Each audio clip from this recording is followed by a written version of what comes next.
RFI Convida. Ela foi professora de língua portuguesa, cultura e literatura brasileira em várias universidades aqui da França. Também é tradutora e, mais recentemente, também poeta. O RFI Convida de hoje tem o prazer de receber em seus estúdios Regina Antunes Meyerfeld. Seja muito bem-vinda à Rádio França Internacional, Regina. Muito obrigada pelo convite. Regina, vamos falar de vários aspectos do seu trabalho. Gostaria de começar pela tradução que você fez desse livro, né? Sem Mentiras de Verdade, que foi escrito pela Helena Parente Cunha, né, em 1985, e que você traduziu aqui para o francês, e que esse livro agora está ganhando, né? Enfim, está deixando de ser só literatura e partindo também para o teatro, para o audiolivro. Então, eu gostaria que você, primeiramente, comentasse em que contexto, né, que você escreveu você traduziu esse livro. Esse livro eu ganhei da autora Helena Parente Cunha, né, em português. Em 1986, eu estava de férias no Brasil. E ela me deu o livro e falou: Regina, estou lançando esse livro amanhã. Vou te dar você lê no avião, porque eu ia viajar no dia seguinte. E vê se gosta. E eu li no avião. Eu tive assim, um impacto incrível, porque são mini-contos. É esse gênero literário brasileiro que surgiu nos anos 60 e que são assim, histórias rápidas. Que não passam de 2 páginas, Duas páginas, não. Às vezes são 5 linhas. São 5 linhas. Então é aquela coisa imediata. Entende? Então eu fiquei fascinada, inclusive com a multiplicidade da temática e a inventividade, a criatividade da nossa Helena Parente Cunha, que hoje está com 93 anos.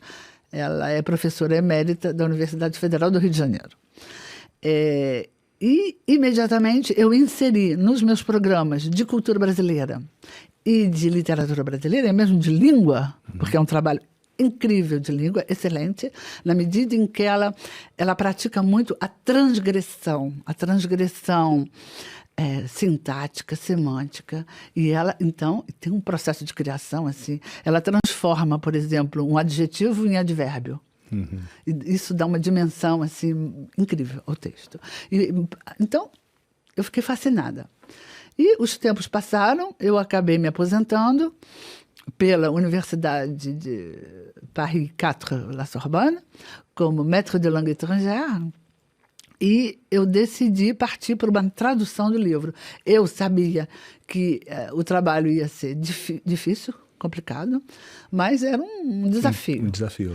E esse desafio eu dividi com a minha colega e amiga de trabalho, Christine Paris-Montec. E nós fizemos uma tradução a duas, nós duas, complementar. Eu com a língua de partida, ela com a língua de chegada, ela também com a língua de partida e eu com a de chegada. E foi um trabalho que demorou 9 meses. Porque é uma tradução bem complicada. Exigente, assim. Né? Exigente de muita, inclusive, inventividade nossa em francês. Eu posso citar um trecho. Se você quiser, por favor. Eu posso citar um trecho. Por exemplo, a autora vai dizer assim, ela descrevendo uma mocinha pobre, tá? Bem pobre. Ela diz que o sapato da mocinha, ela diz, é um sapatinho anti-sapato de tão de sapato. Um sapatinho, primeiro, anti-sapato, então ela sai completamente do banal. Claro. Não é? E como traduzir isso para o francês? Como traduzir isso em francês? Um sapatinho anti-sapato de tão de sapato nos deu a possibilidade de dizer de pauvres souliers, anti-souliers, d'avoir été tellement souliers. Então, é todo Né? É todo, Tem uma digamos assim... inventividade, né? Então, foi assim um desafio, foi uma angústia, mas foi assim um prazer imenso. E que deu muito resultado, tanto é que não ficou só no aspecto literário, exatamente. Né? Você foi convidada, né? Agora, voltando atrás, eu estou fazendo esse trabalho, já realizei ano passado, nós vamos continuar agora. Nós fazemos apresentações em universidades e às vezes, centros culturais, que é uma leitura teatralizada, musicalizada. E o desdobramento maior agora, o último, foi a Aliança Francesa do Rio de Janeiro, Botafogo, que convidou a Paula Anacaona, sugeriu que nós fizéssemos um audiolivro. Então, esse audiolivro vai sair agora, 31 de janeiro, online, da Aliança Francesa, audiolivro da Aliança Francesa de Rio. Olha, então quer dizer que esse livro então, que foi editado aqui, né, em francês... Em 2016. Em 2016, pela edição Anacaona, então, vai se transformar num audiolivro em francês e português? É bilíngue. É bilíngue, completamente. Completamente bilíngue. Porque é um trabalho, inclusive, pedagógico para os professores. Interessante. Trabalhando com os alunos. Agora, como é que justamente ele foi transposto, então, para esse universo da teatralidade e musicalidade? Você também isso também trabalhou é um nisso, trabalho Regina? interessante. Nós passamos um bom tempo, a pianista, a realizadora e eu, ela precisava da minha voz brasileira, né? Então, o texto, nós teatralizamos de uma maneira assim, nós lemos todos os textos, fizemos uma escolha. Porque são 100. Nós selecionamos 22 textos ou 23 e fizemos assim, tentamos percorrer todas as temáticas importantes do livro, que são o social, né? A solidão, como é que eu podia dizer? As problemáticas principalmente socioeconômicas brasileiras. Porque ela fala muito do cotidiano também, do cotidiano. Né? Ela mostra São muito flashes cotidianos. Flashes, exatamente. São flashes cotidianos que, por exemplo, esse texto que eu acabei de ler,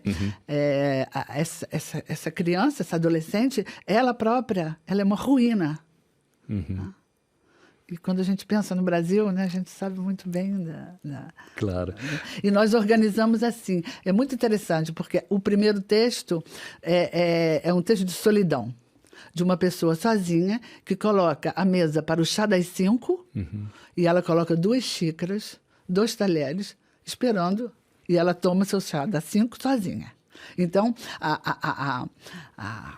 como é que eu falo? A mise-en-scène a gente coloca uma mesa de chá das 5 e a pessoa lá, e eu é que digo o texto em português. Eu digo o texto em português e atrás de mim tem o texto em francês para as pessoas lerem. Porque nem todo mundo que assiste ao espetáculo, elas não são bilíngues.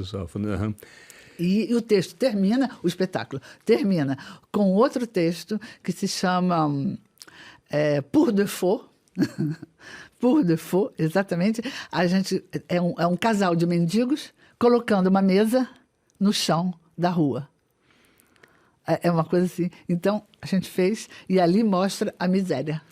Agora, Regina, o sucesso, na verdade, disso, porque começou no ambiente universitário, né? Agora está extrapolando isso também? Tem a possibilidade justamente de atingir um público mais amplo? Mais amplo. Por exemplo, nós vamos fazer uma apresentação no final de setembro na Maison de l'Étudiant de l'Université de La Rochelle e também como é que eles chamam? No Centre Intermonde. Então, Maison de l'Écriture. Então, a Casa da Escritura, né? E vai haver o Dia da Tradução. E eu vou ser convidada para falar da tradução e no final do dia nós vamos apresentar nosso trabalho. Quer dizer, é um público completamente... que não é bilíngue.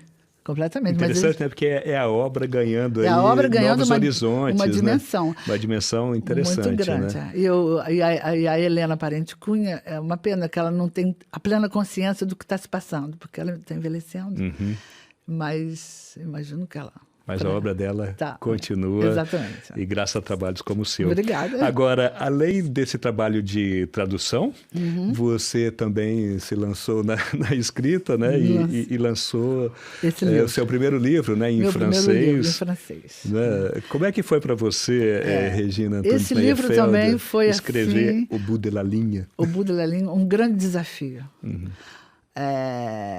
Eu sempre escrevi poemas, desde a minha primeira idade. Quando eu descobri Drummond, Carlos Drummond de Andrade, eu tinha 14 anos. E sempre a poesia era uma coisa que sempre me tocou muito. E eu escrevia, tenho alguns cadernos e tal. E a hora chegou em 2018. A hora chegou, um momento em que eu precisava um pouco de interiorizar. E a minha amiga Christine Parry-Montec, que traduziu comigo e que, depois da aposentadoria dela, ela também se dedicou à arte, ela é artista plástica. Nós já tínhamos tido um projeto ela fez uma exposição na cidade de Faro, em Portugal, há uns 10 anos atrás, e ela me pediu: Regina, escreve uns poemas para os meus quadros, porque eu vou colocar na exposição os seus poemas assim pendurados. Aí eu escrevi na época, mas em português, porque era em Faro, Portugal, né? E quando a exposição acabou e tudo, ela falou: Regina, as pessoas queriam comprar seus poemas. E eu tive que dizer que não, aquilo ali era uma ilustração dos meus quadros. E aí nós falamos: por que um dia a gente não escreve um livro? Quer dizer, eu escrevo e com a obra dela. Mas a gente trabalhava ainda. Bom, então a gente conseguiu realizar esse projeto agora, né? Em 2000 Foi lançado em 2019, né? 19, E agora, para mim, um desafio maior foi escrever em francês. Poeticamente, em francês. Com todas as limitações que nós, enquanto bilíngues, sabemos, né? Porque alcançar a imensidade da língua francesa e o rigor da língua francesa, né? Porque a minha vontade é sempre de extrapolar. E nem sempre extrapolar vai ser uma coisa compreensível. Agora, o fato de você ter, digamos assim, ilustrado em palavras, né, como você gosta de dizer, a obra, então, da Christine Parry-Montec, foi mais fácil ou a complexidade, no caso, então, para você, foi a mesma? Não, a complexidade foi o seguinte, porque eu tinha uma mensagem para passar, mesmo antes de eu observar um quadro. Bom, eu olhava essa obra da Cristina, por exemplo, esse barco azul. Então, era um momento assim de eu gostar desse barco, gostar desse barco. E o que eu posso dizer? Será que eu vou dizer do barco? Não, eu queria passar uma mensagem para minha filha, em francês. Né entre les mains d'une fée bleu abysse, tu glisses sur la dune lisse de ma tendresse. Evidentemente, há aqui todo um ritmo, claro. Toda uma assonância, né? Rima e tudo. E, mais tarde, eu quis também passar uma mensagem, por exemplo, para o meu filho. Bruno. Meu filho Bruno. Com mar azul. Inclusive, o título do livro, O Bout de la Ligne. O horizonte, né? Exato. Faz referência. E esse poema aqui, Il est encore temps pour te combler, pour t'envoyer des mots inaudibles noyés entre ciel et vague. Muito então, bonito, são né? duas mensagens que eu aproveitei da imagem, ilustrei a imagem para minha filha Letícia e para o meu filho Bruno. E eu estava muito, muito triste, muito, como é que eu vou dizer assim, mexida com a eleição do Bolsonaro. Era uma coisa, eu queria me expressar sobre essa coisa monstruosa que nós vivemos. E a Christine tinha feito um poema um poema. Um quadro. Um quadro com um peixe. Está aqui. Esse peixe com você achou aí? Um peixe. O rosto do peixe é um rosto assim... Rude, assim, rude, né? Um pouco agressivo. E eu aproveitei. Eu falei, eu vou tentar. Mas eu passei horas e horas. Cada poema desses são 4 ou 5 linhas, mas eu passava dias para conseguir essa forma concisa, sem muito acessório. Então, tu navigues, tu fends les flots, tu tranches les océans, tel un général corbeau général. Dans ta gueule flottent des boules-balles prêtes à débouler. Sous tes écailles pèsent des bombes grenades, prêtes à exploser. La tempête venant. Quer dizer, foi uma outra inspiração que você teve a partir, né, enfim, de uma outra realidade. Agora, tem previsão de... Ou você pensa em traduzir isso para o português? Para o francês? Ou para o português? Para o português, Nunca pensei, porque... Até posso. Mas foi um momento em que eu precisava pensar imensamente, completamente em francês. Em francês. Então, eu terei que repensar imensamente, plenamente em português. Será que eu vou conseguir a mesma coisa em português? Não sei. Vamos ver, então. Mas é uma experiência. Falando em tradução, falando em escrita, literatura, poesia, vamos lembrar que você, então, por mais de 20 anos, né? 22 anos. 22 anos, mais precisamente, então, foi professora aqui da língua portuguesa, da cultura brasileira, da literatura brasileira, né? Exatamente. E como é que foi todo esse período e como é que você vê hoje a inserção da literatura brasileira aqui principalmente no meio universitário francês? Foram 22 anos de trabalho intenso, com muito amor, com muita alegria. Eu carregando o Brasil comigo em sala de aula, sabe? Uma coisa assim, fartíssima. E entre língua, né? Língua portuguesa, literatura brasileira e civilização brasileira, como eles dizem aqui. Então... Que, aliás, civilização, você fala que não pode é uma palavra, eu não gosto como muito civilização, de né? Não posso.